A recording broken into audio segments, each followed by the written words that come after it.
And now, fellas, time for another great Golden Days segment. Oh, Dags, what about last week? The Biffo, it was sensational, wasn't it? In the Federal League. How good was that stuff? We need more of that. That's the way it was, and politically correct people won't like us saying that. But yeah, but the rest of us love it. we got a lot of feedback saying that's the way it used to be. And it was tough in those days, but they all sort of sorted each other out in the end. How did you get that footage? Well, our thanks very much to Mari Cox and John Macbeth for helping make that exclusive footage available, and that's only a portion of what's coming up in the local footy show during the rest of the season, because we've got some fantastic footage way back to 1965 and beyond from the Federal League. So that's just a little taste of it, but thank you to everybody for their feedback. It's a little taste. Yeah.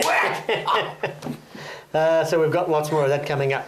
But on tonight's Golden Days, fellas, a little bit controversial, even though it was 60 years ago, the great Frank Johnson lifts the lid on what he thought was a sellout.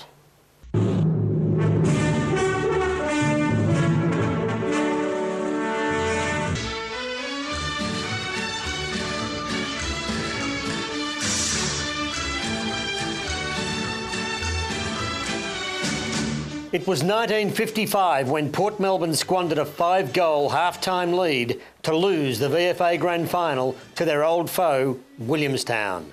To this day, many Borough players and supporters reckon they were sold out by their coach, the legendary Mopsy Fraser. Now, 60 years later, one of the all-time Port Melbourne greats, Frank Johnson, who was captain that day and who later went on to become a champion with South Melbourne, breaks his silence on the premiership that was thrown away. 1955, now that's a game you should have won. Yeah. But you reckon there are other factors at work? Yeah, well, I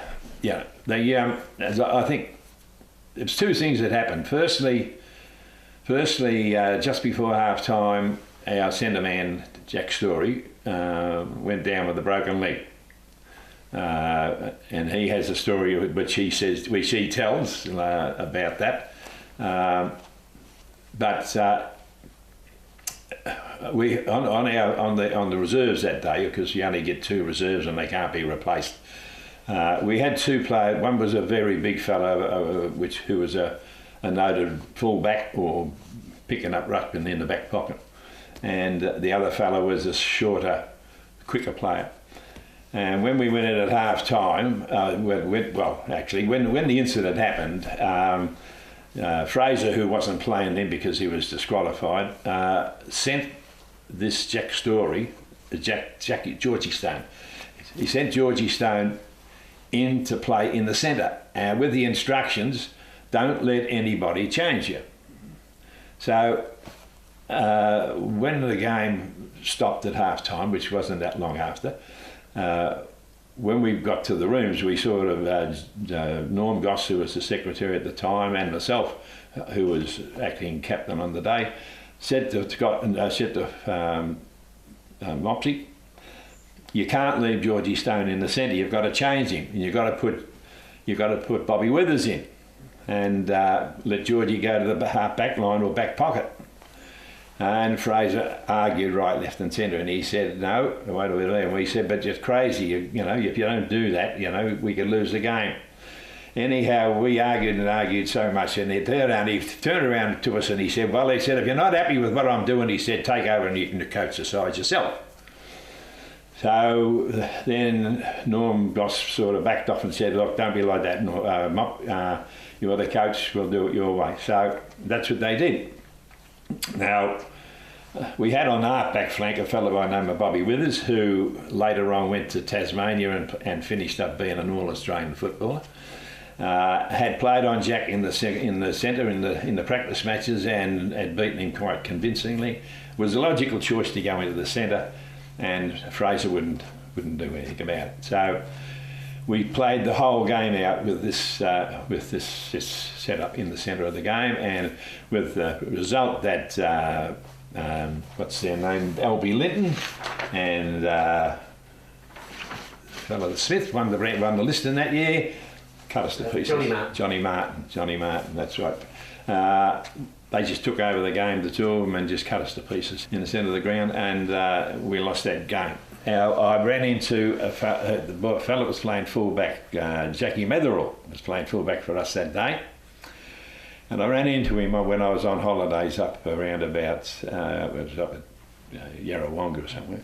And he said to me, "No, Frank," he said, "you remember that grand final?" He said, when Jackie broke his leg. And I said, "Yeah." He said, "I'm sure Fraser sold us out that day." And I said, "Oh, well, I'm sure he did too." But he said, "Well, I'll tell you why."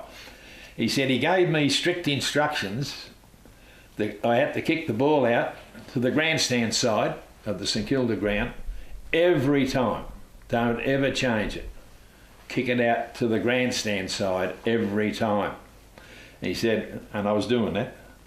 And he said, he said Williamstown just sort of packed that side of the ground up, and he said the ball was coming back, And he said, I got sick of it myself. He said, I gave you a night. He said at one stage, and he said, go to the other side of the ground. So he said, you led across to the other side of the ground. He said, I kicked it. He said, you marked it, and away we went. He said, the next thing, he said, within a minute, he said, Fraser must have run around the ground to the back of the goal square and said, you ever do that once more, he said, you're off the ground. So just all those little things that happened, that without a doubt in my book, we were sold out that day. Why would he do that, Frank?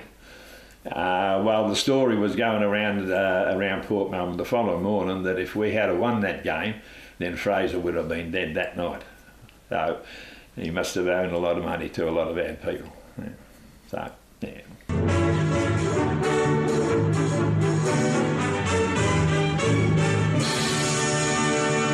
Well, that's it for another very busy show. Time for us to go. But before we do, fellas, some local footy observations. We saw a little bit on Yarrawonga Seddon earlier in the show. Who's that lurking in the forward pocket over there? Looks like Wayne Harms. It is Wayne Harms. Didn't he do some damage from a forward pocket a few years ago? He's there watching his son go through his paces with Yarrawonga Seddon. Good on you, Wayne. And Des, you were